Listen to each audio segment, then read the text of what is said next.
तो देखिए ये पहला पेज जो रहेगा ये आपका रहेगा। तो आपने इसमें चेक क्या करना है कि आपका नाम, आपका फोटो और जो कुछ भी एड्रेस, आपके जो पर्सनल डिटेल्स हैं वो सब सही है या नहीं है, ये आपने चेक करना है। और उसके साथ में इसमें भी कुछ स्टूडेंट्स का फोन आया था मुझे कि जैसे पीडब्ल्यूडी कैटेगरी में जो कैटेगरी लिखी हुई थी, पीडब्ल्यूडी कैटेगरी में अलग अलग कैटेगरीज होते, सब कैटेगरीज, तो वो कैटेगरीज में आते हुए दूसरी आ चुकी थी। तो ये सारी चीजें अभी चेंज नहीं हो सकती, लेकिन इससे कोई प्रॉब्लम नहीं आएगा आपको। आपको जो प्रॉब्लम आएगा उसके बारे में हम आगे डिस्कशन करेंगे। लेकिन सबसे इंपॉर्टेंट जो यहाँ पर होगा वो ये होगा, जैसे देखिए मैंने अपने नाम से, तो मुझे हाइड वगैरह करने की कोई जरूरत नहीं, क्योंकि मेरे नाम से अदरवाइज यूट्यूब पे अगर ये वीडियो डाल दूंगा तो फिर वो प्रॉब्लम आ जाता है। तो यहाँ आप अपने सिग्नेचर चेक कीजिए, आपका नाम सही से चेक कीजिए, roll number, NEET application number जो आपने डाला था। अब देखिए क्वेश्चन पेपर मीडियम देखिए, तो यहाँ पर भी कुछ बच्चों के पेरेंट्स के फोन आए कि क्वेश्चन पेपर देखिए, मैंने यहाँ पर इसको मैं जूम कर लेता हूँ, वन बाय वन जूम करेंगे तो ठीक से आप देख पाएंगे। ओके, ठीक है। क्वेश्चन पेपर मीडियम यहाँ पर मैंने मराठी सिलेक्ट किया है।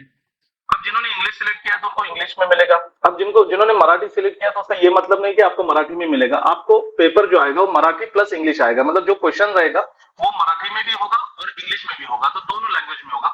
अब इसमें प्लस पॉइंट भी है। वो प्लस पॉइंट क्या होता है, देखिए यहाँ पर आपको कुछ अगर सॉल्व करना है, कुछ लिखना है या कुछ याद करने के लिए फॉर्मूलेज आप भूल जाते हैं तो आप लिखना चाहते हैं, तो इसके लिए एक्स्ट्रा पेपर सप्लीमेंट आपको नहीं मिलता। तो फिर ऐसे वक्त में क्या होता है कि जिन्होंने डुअल लैंग्वेज का लिया होगा, मतलब मराठी हिंदी उर्दू अगर किसी ने लिया होगा, तो उनका पेज अगर रेगुलर इंग्लिश वालों का 10 पेज का अगर पेपर है तो इनका 20 पेज हो जाता है, एक्स्ट्रा डबल पेज मिल जाते हैं, तो वो फिर आप यूज कर सकते हैं। सबसे मेन एग्जाम संडे को है। अब इस पे ब्रेक लग चुका है, बहुत ही अफवाहों का बाजार गर्म था कि एक्सटेंड होगी, इलेक्शन है इस वजह से, लेकिन 5 मई को है, संडे को है। रिपोर्टिंग टाइम हर एक का अलग अलग है। अभी किसी को 11 का रिपोर्टिंग टाइम है, किसी को 11:30 है, किसी को 12 है। तो रिपोर्टिंग टाइम को ध्यान में रखिए, लेकिन सबसे जरूरी है कि आपका जो गेट होगा, गेट क्लोजिंग टाइम जो है वो 1:30 है। 1:30 के बाद में किसी को भी अंदर नहीं लिया जाता। इवन लास्ट वीक में जो सीईटी के एग्जाम में, सीईटी के एग्जाम में भी बहुत सारे बच्चे मिस कर गए, क्योंकि वो 1:35 1:40 को पहुंचे थे एग्जामिनेशन सेंटर पर और गेट क्लोज हुआ था। थोड़ा सा जो वॉचमैन वगैरह था उन्होंने उन्हें अंदर भेजा, बट उसके बावजूद भी वो पेपर नहीं दे पाए। तो ये सारी चीजें होती है, इसलिए 1:30 को एनी हाउ आपको 1:30 को गेट पर मौजूद रहना चाहिए। अब होता क्या है कि गर्मी का मौसम है, आपका नंबर किस एग्जाम सेंटर पर आया ये सबसे जरूरी है। फिर 1:30 का टाइम है, लेकिन उसके बाद में जो टेस्ट सेंटर का नेम है, इसको बहुत ध्यान से देखिए कि आपका कौन से स्कूल कौन से कॉलेज में नंबर आया है, और उसका एड्रेस भी नीचे दिया हुआ है। लेकिन मेट्रो सिटीज में एड्रेस अलग बड़ा होता है, तो बड़ा एड्रेस कहीं पे नहीं दिया गया, शॉर्ट एड्रेस है। जैसे मुंबई पुणे के पेरेंट्स का मुझे फोन आया था, सर एड्रेस बहुत शॉर्ट है, तो वो आप गूगल सर्च करके देख सकते हैं। तो इसमें एक ही प्रॉब्लम होता है, वो जो मैं कहूंगा, और हर साल हुआ ये प्रॉब्लम। जैसे कि अभी मुझे universal knowledge school Satara Maharashtra, Satara एक डिस्ट्रिक्ट है और इस डिस्ट्रिक्ट में तालुके आते हैं, मान लीजिए 4 तालुके आते हैं, तो और 2 स्कूल इनके और 2 ब्रांचेस हैं जो कराड़ में है। तो कराड़ में भी एक स्कूल है इसी नाम से, यूनिवर्सल नॉलेज। एग्जाम्पल के तौर पे दे रहा हूँ, पोदार का प्रॉब्लम हुआ था लास्ट, जैसे इस साल भी है कि पोदार इंटरनेशनल स्कूल सातारा में, कुछ स्टूडेंट्स का सातारा में नंबर आया, पोदार इंटरनेशनल स्कूल सातारा लिखा हुआ है, और कुछ स्टूडेंट्स का कराड़ के पोदार स्कूल में नंबर आया और वहां पर लिखा है पोदार इंटरनेशनल कोपाडे हवेली सातारा, वहां पे कराड़ मेंशन नहीं है। तो इसलिए प्रॉब्लम होता है कि बच्चे सातारा पहुंच जाते हैं, वो 1 बजे पहुंच जाते हैं, और जब बाद में पता चलता है कि ये यहाँ का नंबर नहीं है, आपका दूसरे स्कूल का है, तो वहां से आपको वापस 1:30 के पहले वहां पहुंचना होता है। इसलिए ये सुनिश्चित कर लीजिए कि आपका जो नंबर आया है वो डिस्ट्रिक्ट में है, बिल्कुल सही है, लेकिन उस नाम की और कोई स्कूल है क्या, और उसका पूरा एड्रेस आप यहाँ पर जो टेस्ट सेंटर का एड्रेस है उस एड्रेस को आप ध्यान से देख लें। अब दूसरी चीज है, यहाँ पर इस साल एक नया पैटर्न आया है, वो है सेल्फ डिक्लेरेशन का। ये फर्स्ट पेज जो है, ये फर्स्ट पेज बहुत इंपॉर्टेंट है। इसमें आपका फोटो, आपका सिग्नेचर, आपका नाम सब चेक कर लें। और सेल्फ डिक्लेरेशन में आपने आय के बाद में यहाँ पर अपना नाम लिखना है, रेसिडेंट ऑफ, सिर्फ टाउन का नाम लिखेंगे तो भी चलेगा, पूरा एड्रेस लिखने की जरूरत नहीं है। इतना लिखेंगे आप और भेज देंगे। ओके, तो सेल्फ डिक्लेरेशन जो अंडरटेकिंग है, इसमें आपने सिंपली लिखना है और 2 ही चीज है, आपका नाम और आपके टाउन लिखने हैं। अब ये जो 3 कॉलम आप दिख रहे हैं, 3 स्पेस, ये सबसे बड़े हैं, मतलब इंपॉर्टेंट है। इसमें सबसे लेफ्ट में जो आप यहां पर देखेंगे, एक कैंडिडेट फोटो, सेम जो आपने नीट एप्लीकेशन फॉर्म के वक्त जो दी थी वही फोटो आपको यहां पर पेस्ट करनी है, और ये घर पर पेस्ट करनी है, आपको एग्जाम सेंटर पे पेस्ट करने की जरूरत नहीं है। तो यहां पर वही फोटो लगाए। अब मैं आपको ये भी बता दूं कि अभी बहुत सारे स्टूडेंट्स और पेरेंट्स का उस वक्त का जो फोटो था, उस पर डेट थी, नाम था, तो अगर वो डेट नाम रहेगा तो चलेगा, डेट नाम अगर नहीं भी रहा तो भी चलेगा, पैनिक होने की जरूरत नहीं है। डेट आपके लिए जरूरी है ना, फोटो आपका जरूरी है, क्योंकि आप खुद सामने खड़े हैं तो फोटो से मैच किया जाएगा। बीच का जो कॉलम है यहाँ पर आपको अपने अंगूठे का निशान लगाना है, थंब इंप्रेशन। तो ये भी आप घर से कीजिए, इंक लगाइए, आड़ा कीजिए, हॉरिजॉन्टल वर्टिकल आप कैसे भी कर सकते हैं। हॉरिजॉन्टल करेंगे तो अच्छा रहेगा। आड़ा थंब का इंप्रेशन आपने यहाँ पर लगाना है। और राइट साइड में जो है कैंडिडेट सिग्नेचर, इसको ध्यान में रखें। इसको इसलिए ध्यान में रखें कि ये आपने इन्विजिलेटर जो रहता है, मतलब जो एग्जाम सुपरवाइजर जो रहता है, उसके सामने आपने इस पर साइन करनी है। घर पर साइन नहीं करनी है और ना एग्जाम सेंटर पर साइन करनी है। आप जब क्लासरूम में अंदर जाएंगे, जो वहाँ इन्विजिलेटर जो रहता है, जो सुपरवाइजर रहता है एग्जामिनेशन का, उसके सामने आपको इस पर साइन करनी है। इस चीज को ध्यान में रखें, ये बहुत जरूरी है। अब रिपीटर्स वालों को ये सारी चीजें पता है, बट जो फ्रेशर्स है उनके लिए मुझे बताना जरूरी है। अब उसके बाद पे आते हैं नंबर 2 पेज पे, पेज नंबर 2।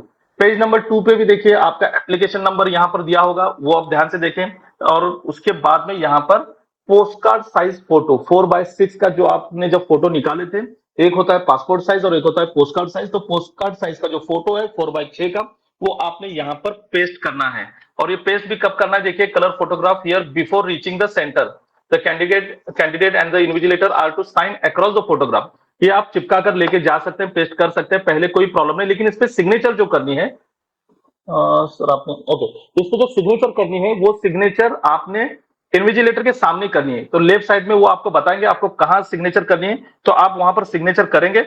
और उसी के साथ में ओके, अब देखिए इसमें और चीजें आती है। ये आपने साइन वहां पर करनी है। इसके बाद में ये सबसे इंपॉर्टेंट है। और यहाँ पर देखिए आपका नाम, जैसे यहाँ पर इरफान इकबाल सैयद मेरा नाम है, तो पूरा नाम लिखा हुआ है, सब चीजें लिखी हुई। इसमें भी 2 सिग्नेचर है, एक सिग्नेचर ऑफ सुपरवाइजर की, जो इन्विजिलेटर जो रहता है उसकी सिग्नेचर रहेगी, और राइट साइड में कैंडिडेट सिग्नेचर। तो ये भी आपने उनके सामने करनी है, presence of in the presence of the invigilator only. तो इस चीज को ध्यान में रखें। तो ये 2 पेज, फर्स्ट और सेकंड पेज, बहुत कंपलसरी है और सबसे इंपॉर्टेंट है। और थर्ड पेज में यहाँ पर भी कुछ इंस्ट्रक्शन भी आपको लिखेंगे, 4x6 का फोटोग्राफ किस तरह से होना चाहिए वगैरह। और candidate to sign across the photograph on the left side, वो तो आपको वहां पर बताया जाएगा, सुपरवाइजर भी वहां पर साइन करेगा। और ये दोनों पेज आपके लिए कंपलसरी है अपने साथ में लेके जाना। और थर्ड वन पेज जो है, ये आपका थर्ड पेज आता है, ये इंपॉर्टेंट इंस्ट्रक्शंस है। टोटल 23 इंस्ट्रक्शंस है। तो सारे इंस्ट्रक्शंस आपने पढ़े होंगे, इसमें भी बहुत सारे क्यूरीज अगर होंगी तो आप पूछ सकते हैं। लेकिन इसमें सबसे मेन जो इंपॉर्टेंट है वो यही चीज है कि आपने अपना आधार कार्ड अपने साथ में लेके जाना है। अब आधार कार्ड से आपने लिंक किया था तो आधार कार्ड, उसके साथ में बायोमेट्रिक भी आपका वहां पर होगा। अब बायोमेट्रिक में बहुत सारे प्रॉब्लम्स आते हैं, कभी वो मशीन चलती है, नहीं चलती है, तो हो सकता है कि बायोमेट्रिक कहीं पर अगर नहीं चले तो ऐसे ही आधार कार्ड को देखकर छोड़ा जाएगा। आधार कार्ड के साथ में आप अपना पैन कार्ड अपने साथ में ले जाइए, या पासपोर्ट होगा तो एक एक्स्ट्रा आइडेंटिटी प्रूफ अपने साथ में जरूर रखिए। देखिए आधार कार्ड कंपलसरी है लेकिन ऑप्शनल, कंपलसरी नहीं है। मतलब आधार कार्ड आपका होना चाहिए क्योंकि आपने आधार कार्ड से लिंक किया है, लेकिन उसी के साथ में आप अदर इंपॉर्टेंट डॉक्यूमेंट्स, जो फोटो वाले जो आइडेंटिटी प्रूफ है, वो भी अपने साथ में लेके जा सकते हैं, जिसमें आपका पासपोर्ट आता है, उसी के साथ में ड्राइविंग लाइसेंस आता है, और उसके बाद में आपका पैन कार्ड आता है। और अगर ये तीनों भी नहीं होंगे तो आपने 12th के एग्जाम दिए तो 12th का जो हॉल टिकट था, 12th का जो एडमिट कार्ड था विथ फोटो, वो आप अपने साथ कैरी कर सकते हैं। इसके बाद में आपके वहां फ्रिस्किंग होगी, मतलब चेकिंग होगी। चेकिंग के बारे में हम आगे जानेंगे ड्रेस कोड में, कि आपने क्या ड्रेस कोड होना चाहिए, आप अपने साथ क्या कैरी कर सकते हैं। तो एक ही चीज है, आप ट्रांसपेरेंट बॉटल पानी की अपने साथ कैरी कर सकते हैं। दूसरी चीज, आपको एक्स्ट्रा फोटोज कैरी करने के लिए इजाजत दी गई है। एक्स्ट्रा फोटोज मींस आप एक पोस्टकार्ड साइज 2 फोटो और उसी के साथ में पासपोर्ट साइज 2 फोटो अपने साथ में लेकर जाइए, ताकि कभी क्या होता है कि बारिश का मौसम तो नहीं है, लेकिन पसीने से भी या फिर कहीं चाय पीने बैठ गए, अगर कहीं फोटो खराब हो गया तो आप एडिशनल फोटो अगर आपके पास रहेगा तो आप उसका यूज कर सकते हैं। अब यहाँ पर देखिए 1 बाय 1 इसको हम और जूम कर लेते हैं, ताकि आपको एक एक हर चीज आसानी से समझ में आएगी। कैंडिडेट ने टाइम पर पहुंचना चाहिए, ये सब मैं बातें आपको बता चुका हूं। इसके बाद में पोस्टकार्ड साइज के फोटोज के बारे में भी आपको बताऊं। अगर कोई पीडब्ल्यूडी कैंडिडेट होगा तो उसको अपने साथ में वो पीडब्ल्यूडी का सर्टिफिकेट अपने साथ में लेके जाना है। थर्ड वन, आपको जल्दी जाना है, ताकि आपके लिए अगर आपने वहां पर अगर आपके बजाय आपके कोई दूसरा पेपर लिखने वाला है पीडब्ल्यूडी कैंडिडेट ने, अगर आपने उस टाइम को हाँ कहा है, तो उसके लिए फिर आपको थोड़ा सा जल्दी जाना पड़ेगा। एडमिट कार्ड अपने साथ में रखेंगे, आइडेंटिटी प्रूफ अपने साथ में रखेंगे। बाकी इंपॉर्टेंट डॉक्यूमेंट जैसे रहते हैं, बहुत सारे लोग सभी एक फाइल बनाते हैं, फाइल साथ में लेके जाते हैं, बिल्कुल मत जाइए अगर मिस हो गई, क्योंकि वहां पर कोई सिक्योरिटी नहीं होती है आपके पेपर से और बैग्स के लिए वगैरह, बस आपको बाहर छोड़कर अंदर जाना होता है, तो कहीं उसमें आपका लॉस ना हो जाए। इस वजह से आपने ये करना है कि जो इतने ही डॉक्यूमेंट, आइडेंटिटी प्रूफ और इतना ही लेके जाना है, बाकी डॉक्यूमेंट की आपको ईडब्ल्यूएस सर्टिफिकेट की, कास्ट वैलिडिटी वगैरह की कोई जरूरत नहीं है। अब इसमें आपका कास्ट आपने जब अगर ओपन सिलेक्ट किया है तो ओपन आएगा, ओबीसी किया है तो ओबीसी आएगा, लेकिन वहां पर आपको ओबीसी आप हैं इसका प्रमाण देने की जरूरत नहीं होती। बाद में जब स्टेट काउंसलिंग और दूसरे काउंसलिंग स्टार्ट हो जाते हैं तब आप उसको अपलोड करेंगे। ट्रांसपेरेंट पोर्टल के साथ में ये उतना आप लेके जा सकते हैं। उसके बाद में आपका आधार कार्ड, एनरोलमेंट नंबर, अगर आधार कार्ड नहीं होगा तो दूसरा आधार का एनरोलमेंट कॉपी होता है वो लेके जा सकते हैं, और बाकी आइडेंटिटी प्रूफ वाली सारी चीजें लेके जा सकते हैं।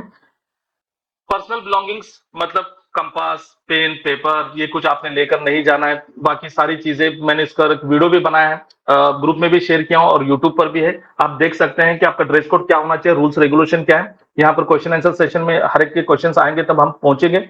और एक सबसे चीज, बायो ब्रेक पहले 1 घंटे में आपको बायो ब्रेक के लिए नहीं भेजा जाएगा, और लास्ट के आधे घंटे में भी आपको बायो ब्रेक के लिए नहीं भेजा जाएगा। तो क्या करना है कि देखिए, सबसे चीज गर्मी बहुत है तो आप अपने साथ बॉटल तो रखेंगे, लेकिन मैं तो ये भी कहूंगा कि फिर वो ग्लूकॉन डी या फिर दूसरे जो रहते हैं डिहाइड्रेशन ना हो तो वो भी अपने साथ में रखें। नींबू पानी रख सकते हैं क्योंकि गर्मी का ना हो। कपड़े व्हाइट कॉटन के पहने ताकि आपको गर्मी से ज्यादा परेशानी ना हो, क्योंकि देखिए यहाँ पर हर चीज आपको मिलेगी, लेकिन वहां फैन मिलेगा, एसी मिलेगा, ये आपके लक पर डिपेंड करता है। एसी तो कहीं नहीं होता, लेकिन फैन भी मिले या नहीं मिले ये आपके लक पर है कि आपका सेंटर कहाँ आया हुआ है। सेकंड चीज, वहां पर क्लॉक देना चाहिए, बहुत जगह पर होता है, कहीं नहीं होता। तो आप एटलीस्ट वो जो सुपरवाइजर जो एग्जामिनेशन के लिए रखा हुआ है उसे इतना कही कि हर घंटे के बाद बताए कि एटलीस्ट कितना टाइम है, उनके पास तो घड़ी होती है। एक चीज है। सेकंड चीज देखिए, गर्ल्स के लिए स्पेशली कहूंगा कि गर्ल्स का मंथली प्रॉब्लम होता है, तो ऐसे वक्त में आप एक्स्ट्रा पैड्स वगैरह कैरी कर सकते हैं। आप वहां के जो लेडीज ऑफिसर्स होते हैं उनसे बात कीजिए, वो आपको अलाउ करेंगे। जो मुस्लिम गर्ल्स होते हैं जो हिजाब पहनते हैं, अगर उन्होंने कस्टमरी ड्रेस को यस लिखा है तो उनको भी जल्दी जाना है और हिजाब के साथ उनको अलाउ किया गया है। जो सिख बॉयज है, अगर वो पगड़ी के साथ एग्जाम देना चाहते हैं तो उनको भी जल्दी जाना पड़ेगा और फिर उनको अलाउ किया जाएगा।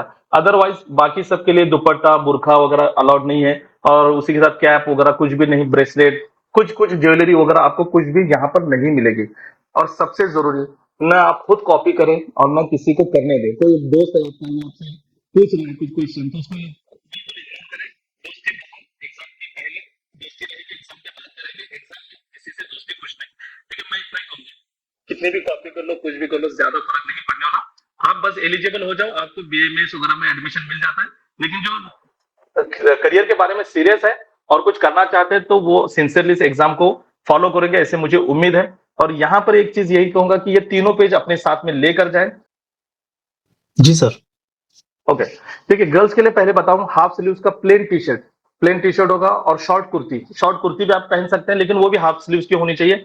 कॉलर वगैरह अवॉइड कीजिए, क्योंकि देखिए एग्जाम के रूल्स तो होते हैं लेकिन कुछ कम अकल वाले रहते हैं चेकिंग के लिए। मैं क्लियरली इस भाषा का इस्तेमाल इसलिए कर रहा हूँ कि 2-3 साल पहले तो इनर वियर्स को भी निकालने के लिए कहा गया। ऐसी बहुत सारी चीजें अब नहीं हो रहा। और सेकंड चीज, कॉलर भी कैंची लेकर कट की गई कि कॉलर नहीं चाहिए, तो ऐसे कोई बात नहीं, विदाउट कॉलर का भी चलेगा, कॉलर का भी चलेगा।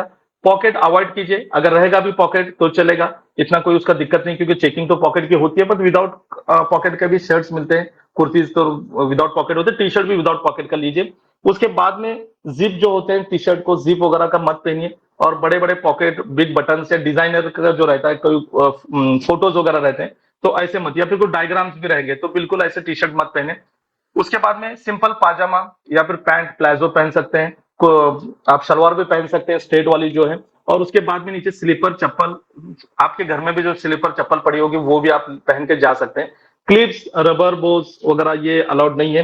हिजाब के बारे में मैं बता चुका हूँ, ज्यादा टाइट भी नहीं पहनना है कपड़े, और क्योंकि हम किसी फैशन शो में नहीं जा रहे, और ज्यादा लूज भी नहीं पहनना है। और लेकिन ये कहूंगा कि गर्मी का मौसम है तो व्हाइट कॉटन को प्रेफर कीजिए। और गर्ल्स के लिए डार्क कलर का पहन सकते हैं, और अगर कोई प्रॉब्लम वगैरह के में रहेगा तो वो भी ज्यादा डार्क कलर के, क्योंकि ऐसे होकर व्हाइट को अवॉइड किया जाता है, तो आप डार्क कलर के उस वक्त पहनिए। बॉयज के लिए कुछ नहीं है, सिंपल टी शर्ट है, जीन्स पहन सकते हैं, बट जीन्स में कार्गो मत पहनिए, क्योंकि कार्गो में दो पीछे दो, चार और नीचे दो, 6 पॉकेट होते हैं। एक दो पॉकेट वाली की सिंपल, 2 पॉकेट की सिंपल पैंट, ट्रैक पैंट होती है, वो पहनिए। और वही चीजें हैं, सलवार कुर्ता वगैरह, हाँ शेरवानी जो पहनते हैं ना, शेरवानी या फिर सलवार कुर्ता बड़ा लंबा पठानी वगैरह, वो बिल्कुल अलाउड नहीं, क्योंकि फुल स्लीव्स का होता है, बड़ी कॉलर होती है।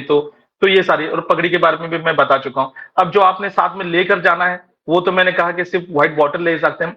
स्पेक्स जिसके हैं तो कॉन्टेक्ट लेंसेज भी होंगे तो आपको अलाउड है। टीथ ब्रेसेस भी होंगे तो भी अलाउड है। प्लास्टर अगर कहीं का हैंड फ्रैक्चर हुआ, उंगली फ्रैक्चर है तो भी। पुराने टैटू चलेंगे लेकिन नए टैटू बिल्कुल नहीं चलेंगे, इसको भी ध्यान में रखें। Jewellery, bracelet, wallet, purse, shoes, cap, belt, bottle जो ट्रांसपेरेंट ना हो। मोबाइल वगैरह तो ये सब पेन पेंसिल पेपर, एग्जाम तो पेन पेपर वाली है, लेकिन पेन पेंसिल भी वही प्रोवाइड करेंगे। आपको अपने साथ में कुछ भी नहीं लेके जाना है। मेहंदी निकाली होगी, नेल पेंट अगर होगा तो उसको भी वॉश आउट कीजिए। ये सारी चीजें हैं ड्रेस कोड के बारे में। वीडियोस में आप यूट्यूब पे अपना जो वीडियो है उस वीडियो में भी आप देख सकते हैं। जी, कॉलेज आईडी नहीं चलेगा, क्योंकि कॉलेज आईडी वो इंस्टीट्यूट का होता है, गवर्नमेंट का नहीं होता है, इसलिए कॉलेज आईडी नहीं चलेगा। तो क्या हम ओरिजिनल के जगह पर जेरॉक्स कॉपी ले जा सकते हैं क्या? अब किस चीज की जेरॉक्स कॉपी आप लेके जाएंगे? आधार कार्ड तो आपको ओरिजिनल लेकर जाना है, पैन कार्ड भी आपको ओरिजिनल लेके जाना है। बस दो आइडेंटिटी प्रूफ, मतलब एक आधार कार्ड के साथ में कोई एक आइडेंटिटी प्रूफ ओरिजिनल ही लेके जाइए। फिर बाकी कोई डॉक्यूमेंट जब लगने वाले ही नहीं है वहां, तो उसको क्यों लेके जा रहे हैं? और जो आप एडमिट कार्ड डाउनलोड करेंगे, ब्लैक एंड व्हाइट भी चल जाएगा, कलरफुल भी चल जाएगा। तो एडमिट कार्ड के लेकिन दो कॉपी जरूर लेके जाइए, क्योंकि कहीं एक एडमिट कार्ड प्रॉब्लम खराब हो गया, फट गया वगैरह, तो आप दूसरे एडमिट कार्ड का यूज कर सकते हैं। सर क्या हम ओरिजिनल के जस्ट फर्स्ट पेज फिर एक बार बोलो सर? देखिए, फर्स्ट पेज जो आपका है उस फर्स्ट पेज पे आपने लेफ्ट साइड 3 कॉलम है नीचे। एक तो वहां पर एक डिक्लेरेशन आपको देना है जिसमें आप अपना नाम लिखेंगे, और उसके बाद में रेसिडेंट के वहां पर अपने टाउन का नाम लिखोगे। और उसमें 3 कॉलम है, तीनों कॉलम में लेफ्ट साइड में आपको अपना फोटो पेस्ट करना है, पासपोर्ट साइज वाला। बीच के कॉलम में आपको अपना थंब इंप्रेशन, जो लेफ्ट साइड का अंगूठा है उसका इंप्रेशन देना है। और राइट साइड में आपको साइन करनी है, लेकिन वो आप एग्जाम सेंटर में सुपरवाइजर के सामने करेंगे। बस ये फर्स्ट पेज के बारे में। लेकिन फर्स्ट पेज में आप अपना नाम, एड्रेस, आपकी कास्ट वगैरह ये सब चेक कर लीजिए। सर क्लास में क्या क्या ले जा सकते हैं अंदर? क्लास में आप सिर्फ और सिर्फ फोटोज लेके जा सकते हैं और अपना आइडेंटिटी प्रूफ। इसके अलावा आपको कुछ भी नहीं लेके जाना है, सिर्फ आपने जाना है, आपके साथ में कुछ भी अंदर नहीं जाएगा। और ट्रांसपेरेंट बॉटल पानी की आप लेके जा सकते हैं। अच्छा ये भी सुनिए, जब आप इतना सब पानी पिएंगे तो ऑब्वियसली आपको बायो ब्रेक लेना पड़ेगा। तो बायो ब्रेक के लिए आपकी जब चेकिंग होती है, फ्रिस्किंग होती है, और फिर उसके बाद में जब आप अंदर प्रीमाइसेस में जाते हैं तो वहीं पर वॉशरूम यूज कीजिए एग्जाम से पहले। फिर एग्जाम, पूरे एग्जाम तक आपको जाने की जरूरत नहीं है। पहले 1 घंटे में आपको नहीं छोड़ा जाएगा और लास्ट के आधे घंटे में नहीं छोड़ा जाएगा। उसके बीच में अगर आप बायो ब्रेक के लिए जाना चाहते हैं तो आपको जाने दिया जाएगा, लेकिन फिर से आपकी फ्रिस्किंग होगी कि कहीं आप वॉशरूम के वहां कुछ छुपा के रखे, वहां से कुछ लेकर तो नहीं आए। तो ये सारी चीजें आपको फिर से आपकी चेकिंग होगी, इसलिए पहले फ्रेश वॉशरूम का यूज कीजिए और उसके बाद में एग्जाम सेंटर में आप जा सकते हैं। हाँ, थंब इंप्रेशन जो है सिर्फ लेफ्ट हैंड का चाहिए, लेफ्ट हैंड के अंगूठे का चाहिए, सिर्फ एक अंगूठे का।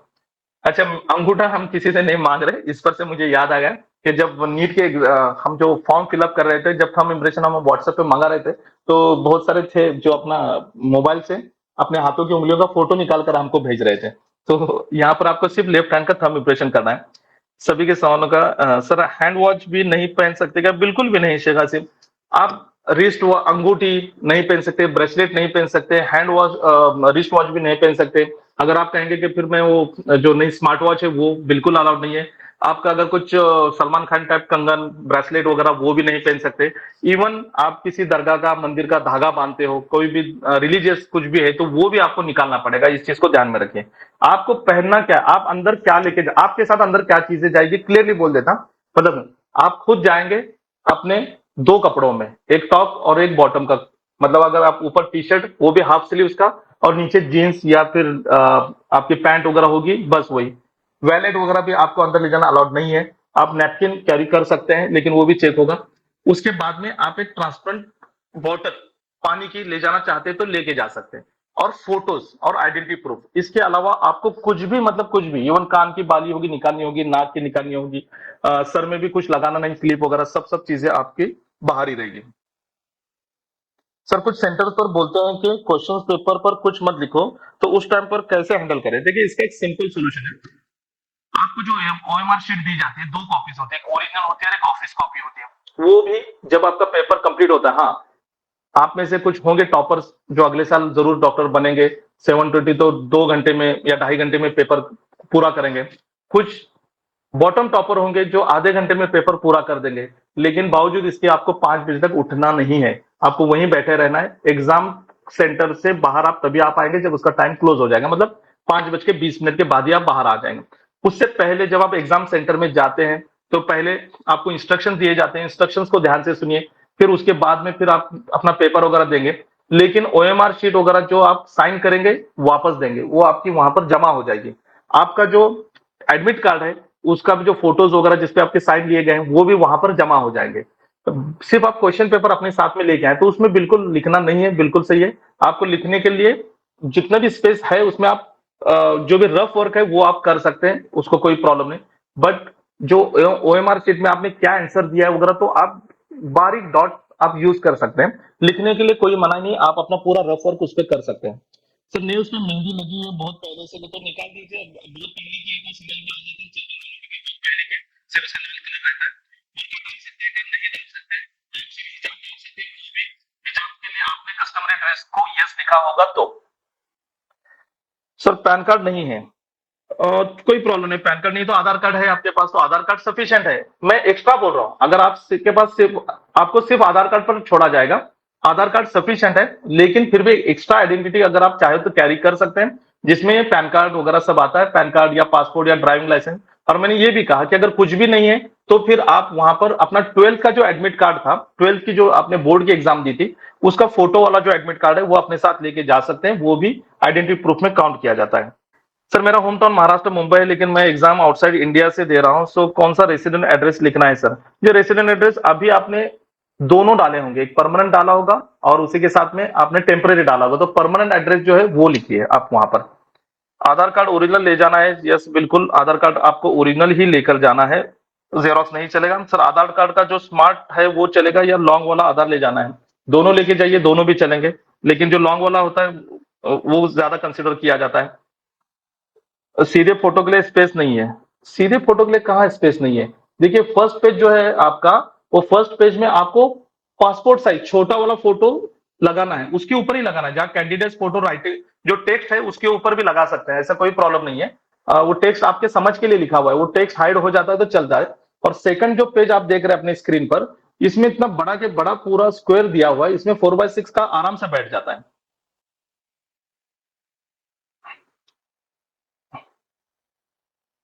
अच्छा, आपका सामान वापस मिलेगा नहीं, इसका मतलब ये नहीं है कि आपका सामान जब्त किया जाएगा।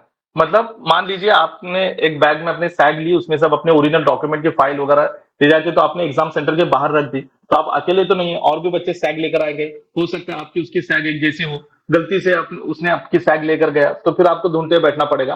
तो इसलिए मैं यही कह रहा हूँ कि आप जो भी लेके जाएंगे आप बाहर छोड़ेंगे, तो उसमें ओरिजिनल डॉक्यूमेंट्स मत लेके जाइए। मान लीजिए किसी के हाथ से पानी गिर गया, या वहां से किसी फिर जो एग्जामिनर होता है उसने प्यून को कह दिया कि यहाँ के सब सामान हटा के बाहर फेंक दो, कुछ भी होता है, तो फिर जब बाहर फेंक देंगे वगैरह, तो इसलिए अच्छा है कि अपने सामान आपके पेरेंट्स के पास बाहर दीजिए। आप अपने साथ जो कैरी कर सकते हैं उतना ही कैरी कीजिए, बाकी डॉक्यूमेंट की जब जरूरत ही नहीं है तो क्यों कैरी कर रहे हैं? सर रफ वर्क कहाँ करना है जी? जो क्वेश्चन पेपर जो है उसी पर आपने रफ वर्क करना है, आपको एक्स्ट्रा सप्लीमेंट नहीं मिलेगा। ओढ़नी ले सकते हैं, गले में नहीं ले सकते हैं। आपने हिजाब के लिए अगर हाँ कहा है तो आप हिजाब लेके जा सकते हैं, अदरवाइज ओढ़नी भी निकाली जाती है। अभी डिपेंड करता है कि वहां पर जो फीमेल फ्रिस्किंग के लिए जो फीमेल कैंडिडेट है, सॉरी फीमेल ऑफिसर जो है, वो आपसे किस तरह से बिहेव करती है, उसके मूड पर डिपेंड करेगा। लेकिन रूल के हिसाब से तो हिजाब अलाउड है। सर मैंने फॉर्म भरते वक्त पैन कार्ड यूज किया था, तो एग्जाम सेंटर पर पैन ही ले जाऊं या आधार से हो जाएगा? अरे मुझे एक बात समझ में नहीं आ रही, आप आधार तो लेके जाइए, अगर आधार में कुछ प्रॉब्लम होगा तो फिर पैन आपको दिखाना है। अभी आपने ठीक है, आपके आपका जो सवाल है ये अच्छा हुआ आपने पूछा, क्योंकि बहुत सारे बच्चों के आधार का लिंक लास्ट तक नहीं हुआ था। तो ऐसे वक्त में फिर हमने उनके जो पैन कार्ड से पासपोर्ट पैन कार्ड और पासपोर्ट से जब किया था उनका, तो बाद में फिर ऑप्शन आया था आपको आधार कार्ड लिंक करने का, तो आपने किया होगा उस वक्त लिंक। और बायोमेट्रिक जो होगा वो भी आधार कार्ड से रिगार्डिंग होगा, तो अगर बायोमेट्रिक फेल हो जाता है आपका, तो फिर आपका पैन कार्ड यूज किया जाएगा। तो पैन कार्ड भी अपने साथ में कैरी कीजिए। सर कान में परमानेंट वाली बाली है, बाली भी है तो नहीं पहन सकते क्या जी? नहीं पहन सकते, बाली हो कुछ भी हो, कान में हो नाक में हो, या फिर एब्रोज पे भी लगाते हैं, तो सब निकालना पड़ेगा आपको। अंगूठी निकालनी पड़ेगी, हर चीज आपको निकालनी पड़ेगी और वो निकाली जाएगी। फिर वो गोल्ड की होती है, तो आप घर से ही उतार कर आइए। एक 3 घंटे आपको संन्यास लेना है, ऐसा समझ लीजिए। 3 घंटे पूरी तरह से आप मोह माया से दूर एक एग्जाम में जाएंगे, और वहां से अपना करियर बनाने के हिसाब से आप एग्जाम देंगे। कस्टमरी क्लोथ के ऑप्शनल हॉल टिकट पे कहाँ है जी? हॉल टिकट पे शायद नहीं आता कस्टमरी ड्रेस का ऑप्शन, इसलिए आपको आपने जो नीट का जो फॉर्म एप्लीकेशन किया था, जो सबमिटेड किया था, उसकी कॉपी आप अपने साथ में कैरी कीजिए, तो उसपे वहां पर लिखा होता है कस्टमरी ड्रेस को आपने यस लिखा है, वो वहां पर लिखा होगा।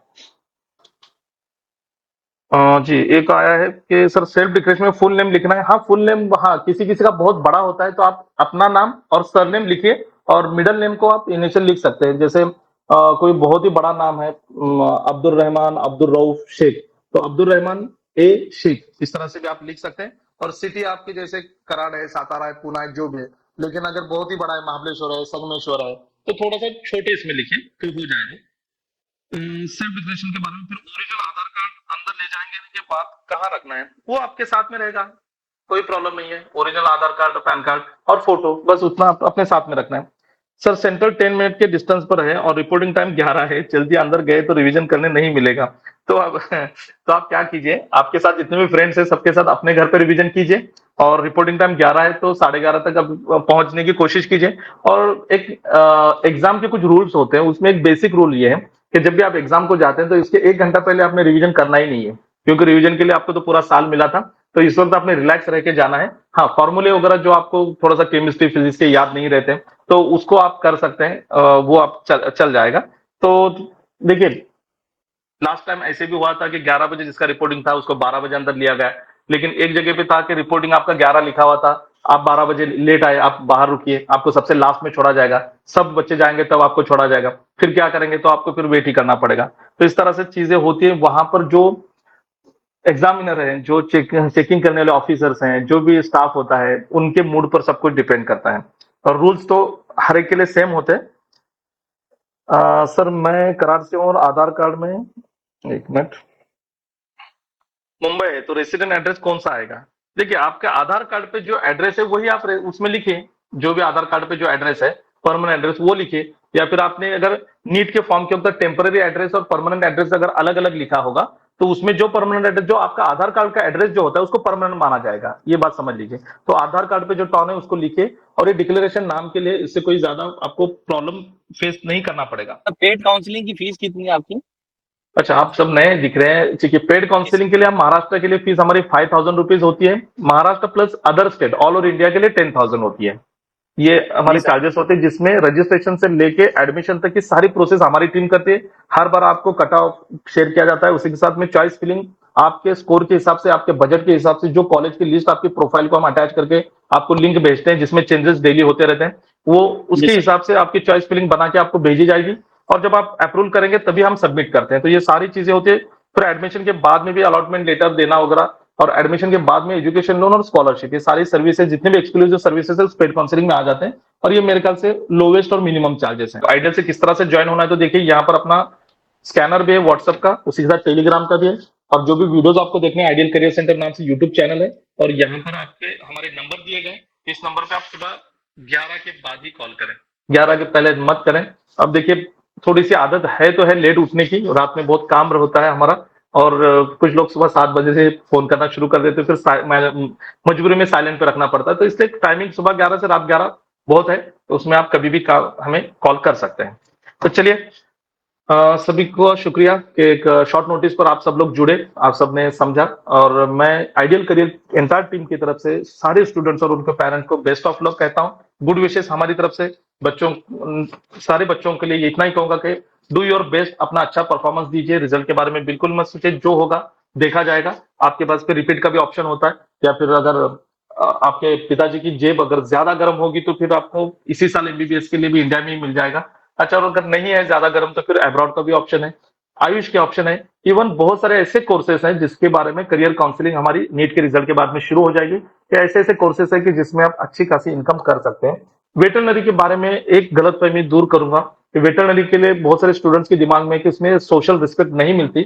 ये बात बिल्कुल अपने जहन से निकालिए कि देखिए, आप जब इंसानों के डॉक्टर बनते हैं तो आपका पेशेंट आपको बताता है कि उसको क्या तकलीफ है, लेकिन जो वेटरनरी डॉक्टर होता है वो एनिमल्स गूंगे होते हैं, वो बता नहीं सकते, और आपको वहां परख के करना होता है। उसमें जो आपको ऊपर वाला क्या देगा वो तो बात अलग है, तो वो तो दुनिया में भी आपको मिलेगा। तो इस बात को ध्यान में रखें, और किसी भी वेटरनरी डॉक्टर को एक बार मिल ले तब आप समझेंगे कि सोशल रिस्पेक्ट उनकी कितनी होती है, ये चीज है। और लेकिन उसमें भी बहुत सारे, जैसे बीडीएस से रिगार्डिंग यही कहूंगा कि बीडीएस में भी नए ट्रेंड आ चुके हैं, कॉस्मेटिक सर्जरीज के, इम्प्लीमेंटेशन के, बहुत सारे ऐसे ऐसे अलग अलग मेथड्स आ चुके हैं। उससे रिगार्डिंग भी हमारे सेशंस वगैरह होंगे। अभी फिलहाल आप सभी को बेस्ट ऑफ लक, और सभी को थैंक्स आने के लिए।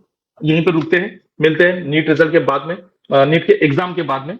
जब आपके आंसर की हम देंगे तो आंसर की को टैली करने के बाद में फिर आप हमारे काउंसलिंग में जुड़कर सब चीजें कर सकते हैं। चलिए, सर शुक्रिया। Sorry to interrupt you. जी। एक छोटा सा मैसेज भी शेयर करना चाहता था मैं। जी। जो भी प्रिंटर अभी आए हुए हैं या जिन्होंने भी एडमिट कार्ड डाउनलोड किया या प्रिंट निकाला है, तो एक सलाह ये थी कि पेरेंट आप एक दिन पहले जाकर सेंटर विजिट करें, ताकि एड्रेस का कंफ्यूजन ना हो, ट्रैवल डिस्टेंस का कंफ्यूजन ना हो, वहाँ का इन्वायरमेंट या सेफ्टी सिक्योरिटी या फिर रुकने के लिए जगह है या नहीं। अगर कोई पेरेंट लॉन्ग डिस्टेंस पे आता है ट्रैवल कर या फोर व्हीलर लेकर या टू व्हीलर लेकर, तो बाइक पार्किंग है या नहीं, या फिर वहां पर आसपास या कोई और एमिनिटीज है या नहीं, ये थोड़ा सा पेरेंट एक दिन पहले देखेंगे तो उनके लिए इजी रहेगा। ये आप मैं चाहता हूँ कि मैसेज आप सबमिट करें, ये बता दें।